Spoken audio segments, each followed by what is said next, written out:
तुमने आधा खतना करवाया है, हम पूरा खतना कर देंगे। कहा था ना कटवे ने कि तुमको नहीं मारूंगा, जाके मोदी को बोलो। तो मेरी भारत की पुत्री ने मोदी को बोला। आज पाकिस्तान के पगलिस्तानी लोग, आज ये हिजड़े की कौम, ये नापुंसक की कौम, आसमानी किताब पढ़ करके सिर्फ गुप्त अंक का खतना नहीं बल्कि दिमाग और भेजा का खतना करवाने वाली कौम आज खबर में जा करके मिट्टी में मिल रही है। लेकिन कालिक और थूक उनके मुंह पर भी पड़ा है जो भारत में बैठ करके संविधान की शपथ खा करके भारत की सेना को बिल्कुल मलाइन कर रहे थे। और लोग कहते हैं ना मुझे, तुम मोदी की चमची हो, तुम मुसलमान हो करके भारतीय जनता पार्टी को वोट करती हो। मैं सीना ठोक कर कहती हूं कि मैं अंधभक्त हूं और मुसलमान होने के बावजूद अल कुरान ना पढ़ करके श्रीमद् भगवत गीता को पढ़ती रहूंगी। आज मैं डंके की चोट पर नमाजवादी पार्टी से पूछ रही हूं, अखिलेश तुम मर्द हो या नापुंसक हो? मैं डंके की चोट पर पूछ रही हूं, मुझे भी प्रमाण दो, क्योंकि मुझे शक है तुम्हारे मर्द होने पर। पर मोदी 56 इंच के छाती के साथ बहुत अच्छा दिमाग भी रखता है। जब समझौता खत्म हो गया तो बताना भी खत्म हो गया कि पानी हम कब छोड़ेंगे, और जब छोड़ेंगे तो सैलाब पाकिस्तान में आएगा, भारत में नहीं आएगा।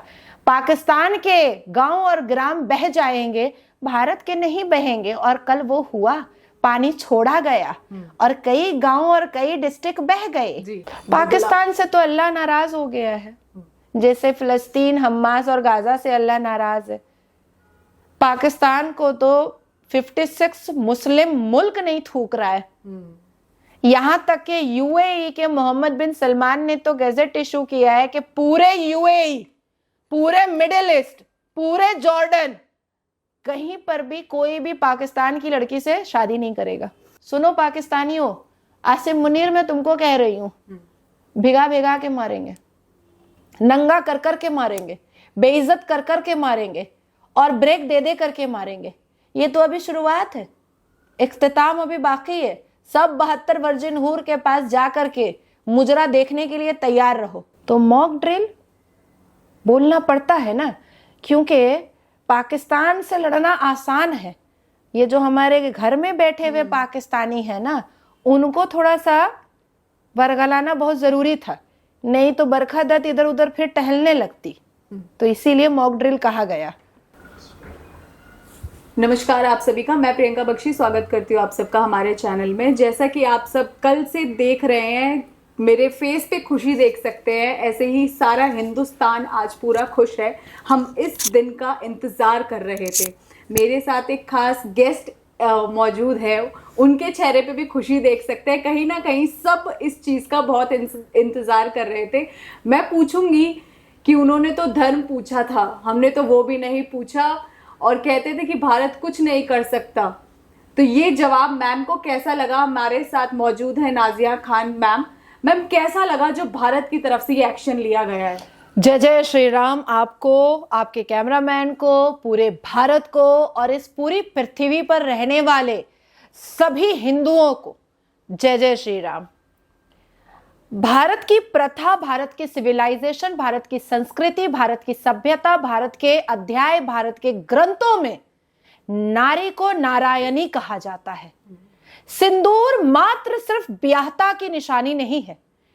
7 फेरे, 7 वचन, 7 जन्म के वायदे के साथ उस सिंदूर को पहनाया जाता है और पूरी जिंदगी 7 जन्म साथ निभाने की कसमें खाई जाती हैं। उस सिंदूर को उजाड़ने की कोशिश, जो नाकाम कोशिश, जो बेहुदा और बदतमीज कोशिश इन कटमुल्लों और कटवों ने किया, लुंगी छाप और मदरसा छापों ने किया, उन 26 महिलाओं, उस 26 विधवाओं की पुकार नरेंद्र मोदी नहीं सुनता तो कौन सुनता।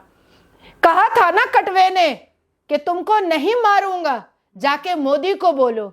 तो मेरी भारत की पुत्री ने मोदी को बोला, और जब मोदी को बोला तो भारत का मोदी जो महिलाओं को शिव शक्ति का मान देता है, जो महिलाओं को सर्वप्रथम और सर्वप्रिय रखने का सम्मान देता है, जो महिलाओं को इस देश की राष्ट्रपति के चेयर पर बैठाता है, जो महिलाओं को कैबिनेट के सबसे अव्वल सीट पर बैठाता है अपने सरकार की कैबिनेट पर, उस मोदी को बोलने के लिए कहा था कठमुल्ला, कटवा, तो मोदी ने बताया कि मिट्टी में मिला दूंगा। और कहां से बताया?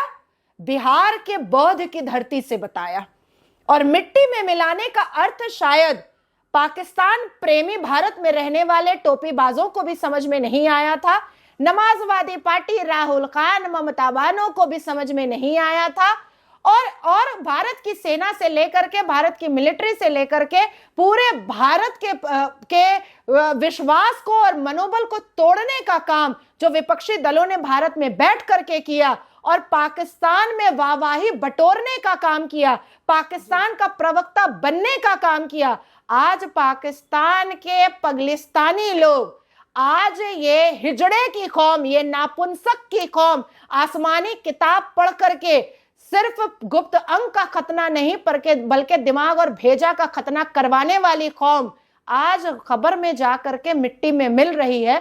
लेकिन कालिक और थूक उनके मुंह पर भी पड़ा है जो भारत में बैठ करके संविधान की शपथ खा करके भारत की सेना को बिल्कुल मलाइन कर रहे थे। तो बहुत मजा आया, बहुत मजा आया। और जैसे ही मैंने ऑपरेशन का नाम सिंदूर सुना तो ऐसा लगा कि रोऊं पहले खुशी से, क्योंकि सिंदूर उजाड़ा था ना, इस भारत की सभ्यता को कहीं ना कहीं ठेस पहुंचाने का काम किया था, इस भारत के संस्कृति को ठेस पहुंचाने का काम किया था। मोदी कहां चुप रहता? मोदी तो वो है जो 1993 में जम्मू कश्मीर के लाल चौक में खड़ा होकर के कहता था, जिसने मां का दूध पिया है वो लाल चौक पर आओ जम्मू कश्मीर में और कहो भारत माता की जय है। तो ये तो वो मोदी है, भूल गया था क्या ये कठमुल्ला? याद दिला दिया मोदी ने। जो मसूद अजहर थे उन्होंने कहा था मोदी तेरी तो जुबान खींच ली जाएगी, अब क्या कहेंगे? उनकी तो परिवार को ही खत्म कर दिया है उन्होंने जड़ से बिल्कुल। देखिए मिस बख्शी, मैं मसूद अजहर को जी नहीं बोलती हूं, मैं मसूद अजहर को कटवा, कठमुल्ला और उसको मैं दल्ला बोलती हूं। उसने कहा था मोदी की जुबान खींचेगा, मोदी ने उसके सरजमीन को खींच दिया और पूरे परिवार को खींच करके 72 वर्जिन हूर के पास मुजरा और कोठा देखने के लिए भेज दिया। मोदी पर उंगली जो उठाता है वो मुंह के बल गिरता है।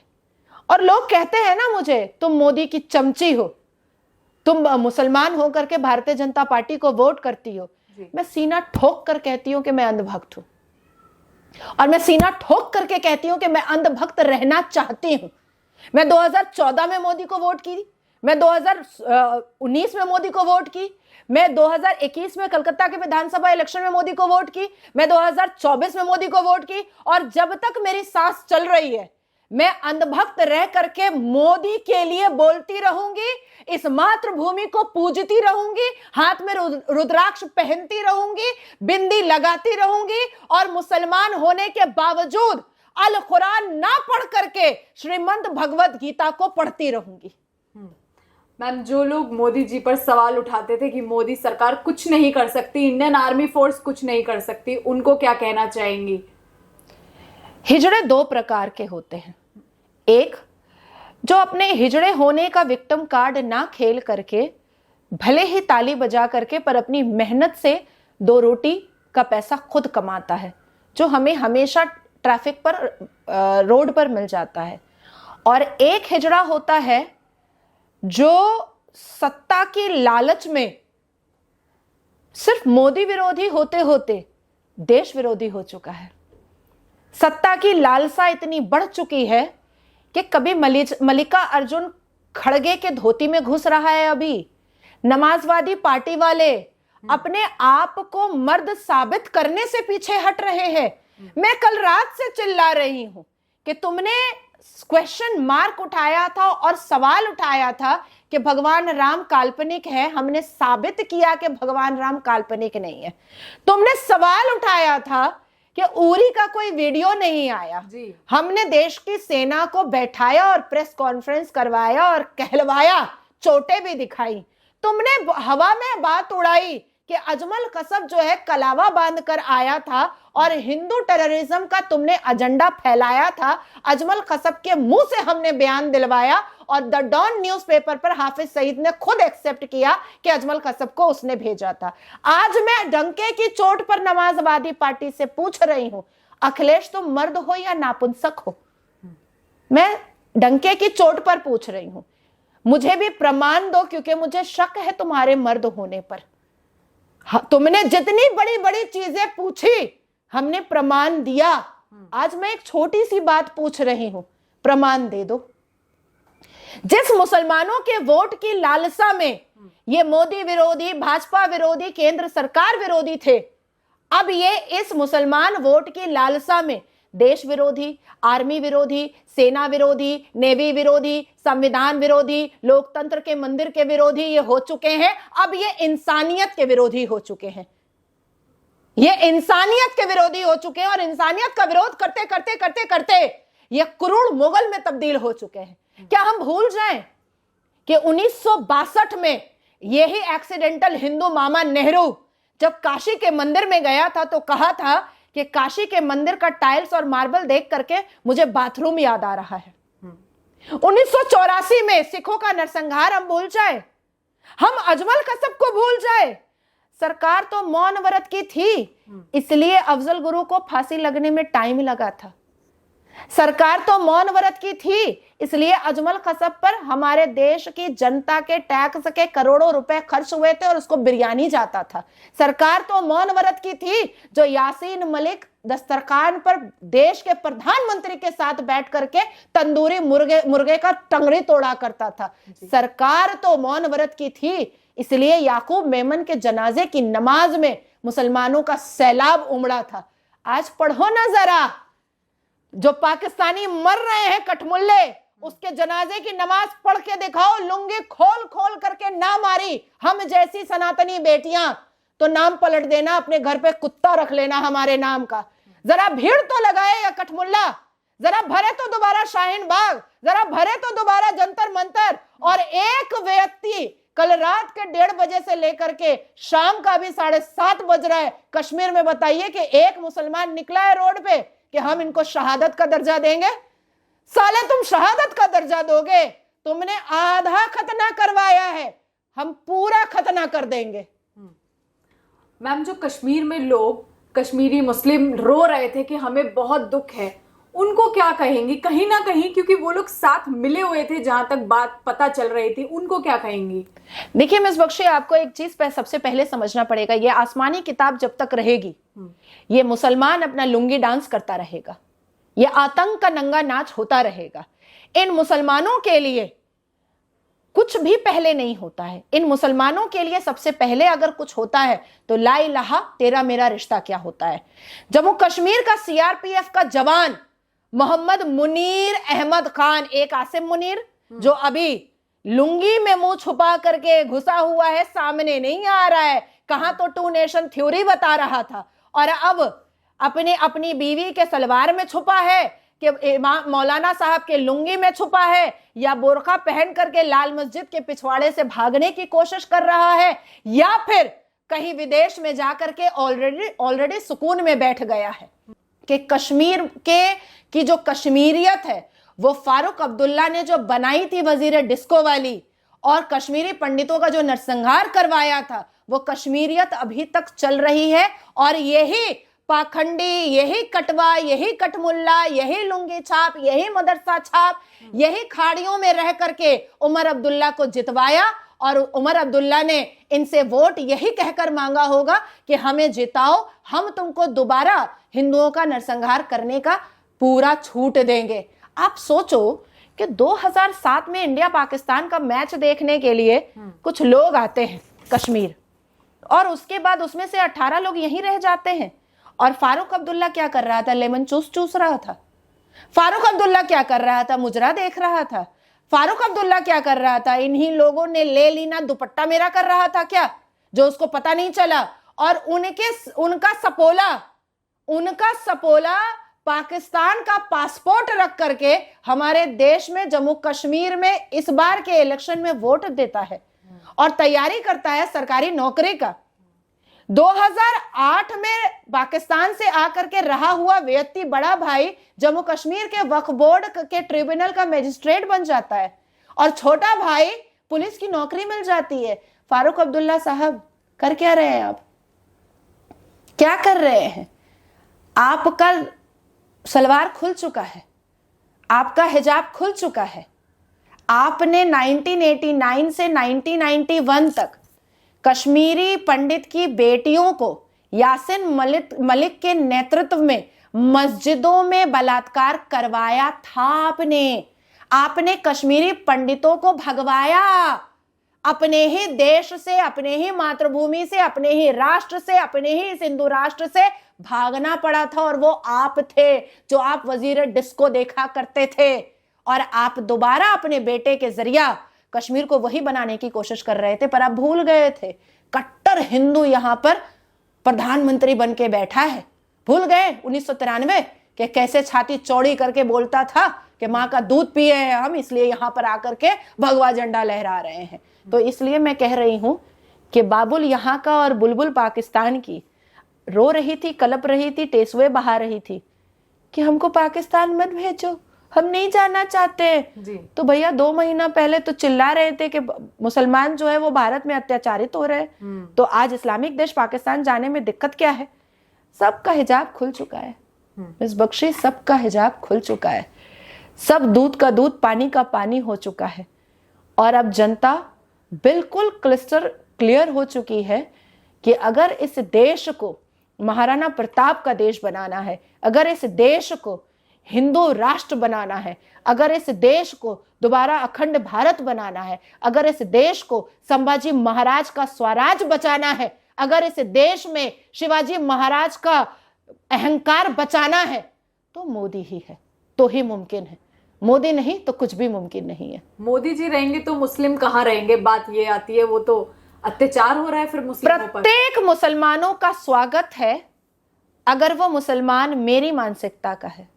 प्रत्येक मुसलमानों का स्वागत है अगर वो मुसलमान एपीजे अब्दुल कलाम की मानसिकता का है। प्रत्येक मुसलमानों का स्वागत है अगर उसकी मानसिकता आज जो मिस कुरैशी, भारत की बेटी, पूरे यूनिफॉर्म में खड़े होकर के अपनी मातृभूमि के पक्ष में जो बात कर रही थी, अगर ऐसी मुसलमान है और ऐसा मुसलमान है तो हमारे सर मत्थे है। लेकिन अगर बुरहान वानी को शहादत का दर्जा देने वाला मुसलमान है, ओसामा बिन लादेन के जनाजे की नमाज पढ़ने वाला मुसलमान है, याकूब मेमन के जनाजे की नमाज पढ़ने वाला मुसलमान है, तो हम दोबारा खतना करने को इनका तैयार है।